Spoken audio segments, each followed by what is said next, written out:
never starve in the desert. 125 U.S. Army Reserve soldiers assigned to the Army Reserve Medical Command conducted their 2-week annual training in Laredo, Texas, in one of 4 community centers operating as temporary medical clinics. Each of these clinics are staffed by around 25 medical professionals assigned to the 7458th Medical Backfill Battalion, based out of Fort Bragg, North Carolina.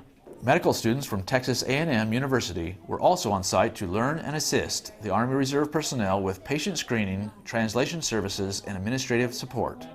Webb County is a border area in South Texas that has several unincorporated community living areas which lack one or more major infrastructures such as electricity, paved roads, storm drainage, sewage systems, access to potable water, and internet.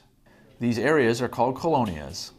Services provided by military personnel during this 2-week period are part of the Department of Defense's Innovative Readiness Training, which matches unit training needs with communities of the U.S. that submit a request for support for medical, engineering, or other services that Army Reserve soldiers or other military assets can provide. Major Edward King shares why IRT missions are so important for meaningful training. It's real.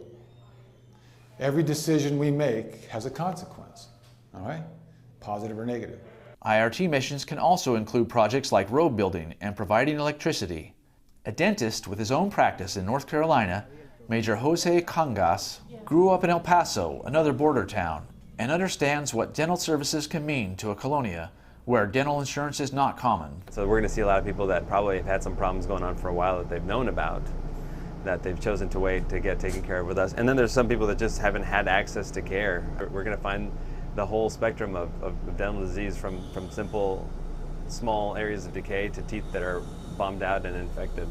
One patient that actually came in and she says the side of her face been hurting for over 2 years.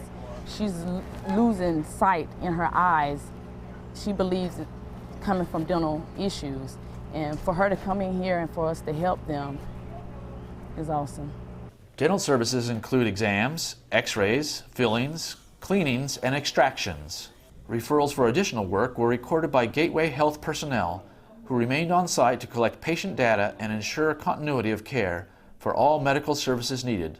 The appointment schedule was completely booked for all 4 locations once the communities were made aware of the services being provided, with an anticipated 200 patients per day per location between the appointments and the walk-ins. Nearly 5,000 community members received more than 16,300 services throughout this 2-week period. Everybody that walks in here, we smile, we welcome them, we find out why they are here, what we can do for them. So they are very happy with us, to be frank, and we are very happy to take care of them.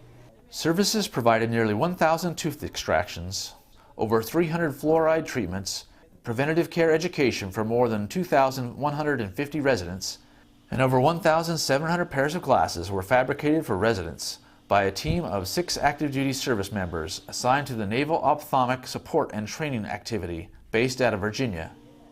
Petty Officer 3rd Class Devin Stinson has made glasses in the field before in Mississippi and New York on similar missions. I think it's important to give back to the community. We have a responsibility to the American people to just come out here and give them good medical care.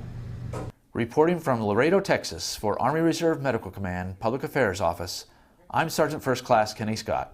Because of the sandwiches.